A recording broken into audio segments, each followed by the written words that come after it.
Hey everyone, it's Ben Hardy, and in today's video, we'll be having a real talk about the Jeep and Ram sales situation. Before we get in this video though, as always, if you want to save time and money the next time you purchase a car, link to my car buying guide in the description down below. And then if you want to see more videos just like this, then I recommend you subscribe because I post content every single day. Let's get into it.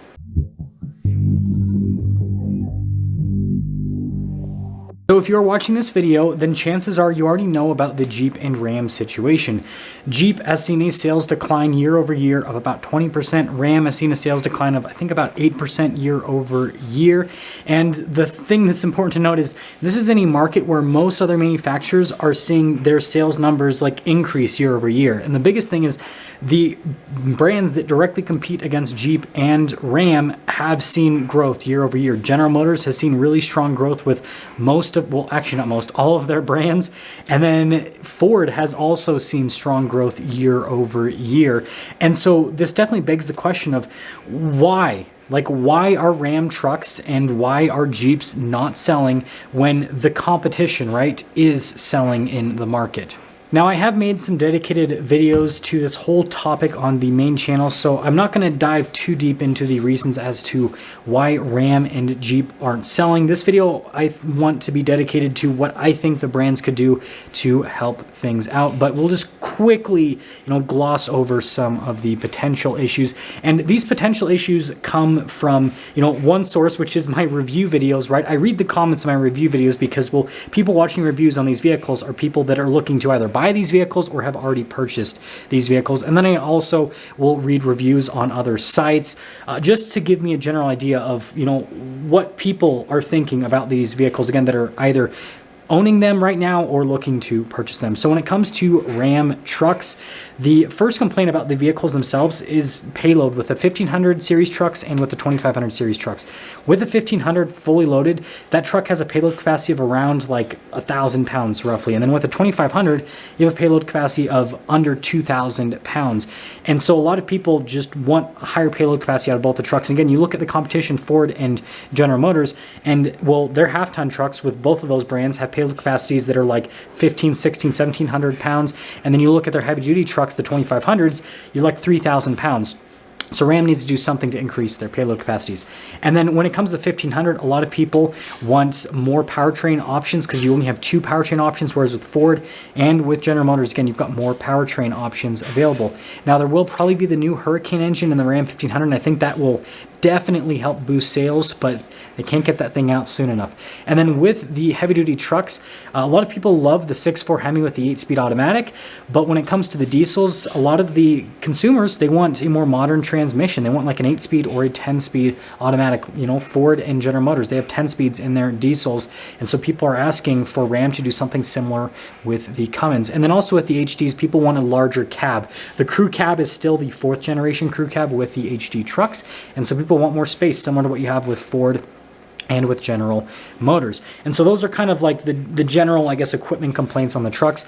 Now, when it comes to the Jeeps, funny enough, people don't really have a complaint about the equipment on the vehicles. People that buy them love how the stuff works and everything. The biggest complaint, actually, that I get from Jeep people is just whether or not the equipment is working, right? Jeep has stuffed a ton of new technology into their vehicles, and the problem with some of this new technology is it has been shown to not necessarily be the most reliable. Now, Jeep, just like other manufacturers, obviously has warranties, and so a lot of stuff is covered under warranty, but for some people, it gets to the point where they don't want to have to take their vehicle in on a somewhat regular basis to have things repaired all the time and not be able to drive their vehicle because there's always something that's having to get fixed under warranty. And so when it comes to equipment, it looks like Jeep basically has these really cool vehicles, but they need to make sure that the really cool vehicles have the stuff that actually works on it, right? Now, the next biggest complaint that I get from buyers or potential buyers of Ram and Jeep is the pricing with the vehicles. And here's the deal. Their competitors have also increased prices, but the amount that they've increased the prices kind of varies. And so if we first dive into the Ram situation, right, their biggest competitors, General Motors and Ford, have also increased prices on their trucks. But here's the deal. General Motors and Ford have recently released new trucks for their half-ton series and for the heavy-duty series over the course of the pandemic, whereas Ram hasn't released a new truck since prior to the pandemic.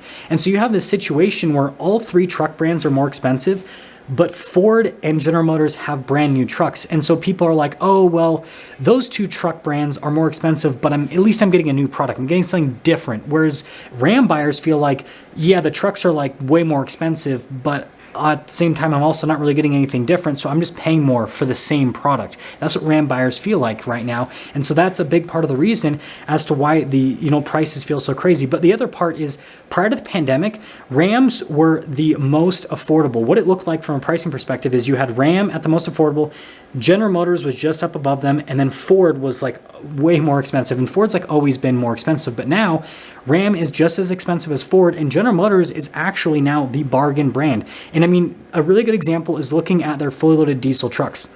A fully loaded Ford F-350, it's like $110,000 plus dollars. A fully loaded Ram 3500 Limited is also like $110,000. A fully loaded GMC Sierra Denali Ultimate, which competes against those trucks in features and style and everything, less than $100,000. It's like $97,000 for those trucks. And again, that's still a lot of money, but it's like over $10,000 less expensive than the competition. And so Ram has basically gotten rid of their biggest advantage, or not their biggest, but a bigger advantage, right, in the truck world, and that was the fact that they were more affordable than their competitors. Now, they're at the top with Ford. And again, they currently, although they have a great product, right, they have the oldest truck product on the market compared to Ford and compared to General Motors. And so that's definitely hurting them. And so this leads us into talking about the Jeep price situation quickly. So with the Ram price situation, right, Ram went from being the most affordable truck maker to being, as expensive as Ford, but they're not more expensive than Ford. And that's a very important point to make, because Jeep, on the other hand, went from being, about the same when it comes to affordability as the other manufacturers that they competed against, to now Jeep is way more expensive than any of the vehicles that they directly compete against. And this is because Jeep is, slowly trying to transition themselves into becoming a luxury brand. And I will give it to Jeep. They make very nice vehicles, and some of the vehicles are as nice, if not nicer, than a lot of luxury cars out there. But the public does not perceive Jeep as a luxury brand. The public perceives Jeep as a non-luxury brand or a premium brand, depending on the vehicle that they are looking at within Jeep's lineup. And so this means that people are going to be comparing Jeeps to other non-luxury slash premium vehicles. And so when you look at Jeep's pricing scheme, it really shows just how crazy things are. So Jeep Grand Cherokee Overland, right? This is their, not top of the line, but this is their very nice loaded up Grand Cherokee that has like heated and cooled seats. You can get massaging seats with it. It's got a nice leather interior. And well, if you look at most Overlands with how they're spec'd out, they're anywhere from like, $63,000 to almost $70,000 for the MSRP. Well, if you look at the other automakers that people would compare this Grand Cherokee to, all of their vehicles that have similar equipment to the Grand Cherokee Overland are like $55,000 and maybe $60,000 at the most. And that's like, the new Mazda CX-90 and the new Ford Explorer Platinum. And so Jeep, with their vehicles that compare against the other automakers' vehicles in the segment, they're more expensive. Another example is a vehicle that Jeep's super iconic with, and that is the Jeep Wrangler. If you look at a loaded up Wrangler Rubicon with leather seats and 35-inch tall tires, right, all of the good stuff, you're over $70,000. Now, if you look at Ford's new Bronco with similar equipment, you're just over $60,000. And so there's this huge price gap. Now, I think the reason as to why Jeep has this big price gap, especially with vehicles like the Wrangler, is because I think they're trying to take advantage of the fact that, well, Ford, for example, can't produce enough Broncos, and so Jeep is counting on people not being able to get a Bronco and going over and buying a Wrangler instead of a Bronco. And then the people are going to be like, well, I can't get this Bronco now, and that's all that's available is Wranglers. Oh, they're $10,000 more. Well, at least I can get one. I think that's... Again, I don't know exactly what's happening at Jeep, but I think that's part of the mentality. But the point with this clip is that if you, again, you can do your own research on this. Go look at any Jeep, not any Jeep model, but most Jeep models, and compare it to vehicles that are also within that segment. And what you will most likely find is that Jeep is at the top end of pricing, and typically they're just way more expensive than what everyone else is having their vehicles priced at. So now this leads us into talking about how Jeep and Ram can practically remedy this situation, and this is just my personal opinion.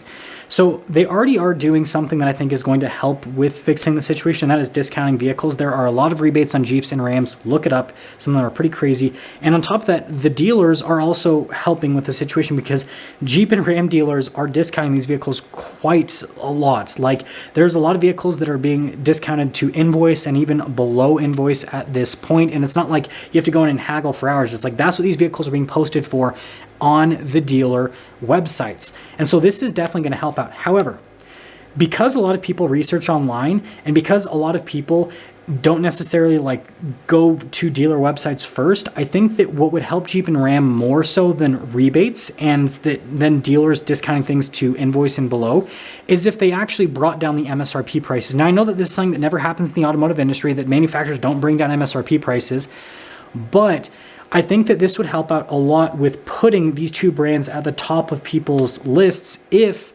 the MSRP prices were lower. Because right now what happens is, let's say that someone's researching, Jeep Grand Cherokee L, Kia Telluride, and Ford Explorer. Well, what they're going to do is they're just going to Google in those vehicles and they're going to look at the MSRP prices that Google provides.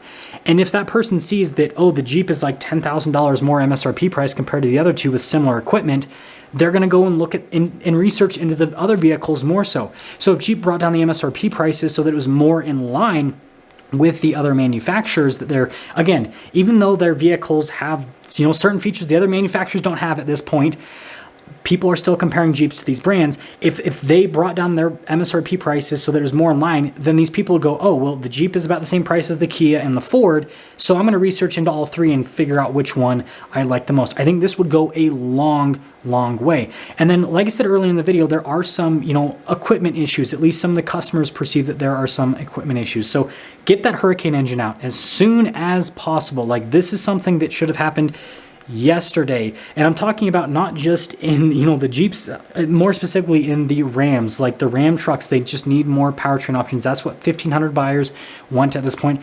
And on top of that, there just needs to be something to improve the payload. And I don't need to dive too deep into this because I already, talked about it earlier in the video, but, fixing some of those equipment things, I think that would definitely go a long way.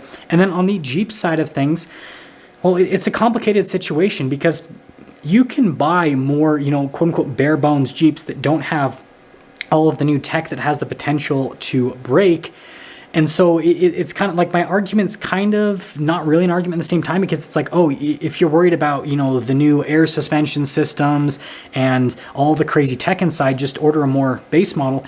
But at the same time, if there are other manufacturers that are offering not necessarily all of the options that the Jeep has, but some similar luxury amenities, and they're not having the same issues, then maybe Jeep should go back to the drawing board a little bit and figure out how to make some of this tech a little bit more reliable. Again, I'm not an engineer, so it's not my specialty, but again, if Jeep could improve their reliability rating, that's a big thing. These third-party reliability rating things, if they could improve that, I think that would go a long way as well. Anyways, let me know what you guys would like to see from the brands, and let me know if you think my game plan would work, especially with the MSRP thing. Like, so what this would look like is, instead of releasing a $5,000 rebate, just decrease the MSRP of the vehicle by $5,000. That's basically what I'm saying. Let me know if you think that's a dumb idea or if that's a smart idea. Anyways, I'll see you.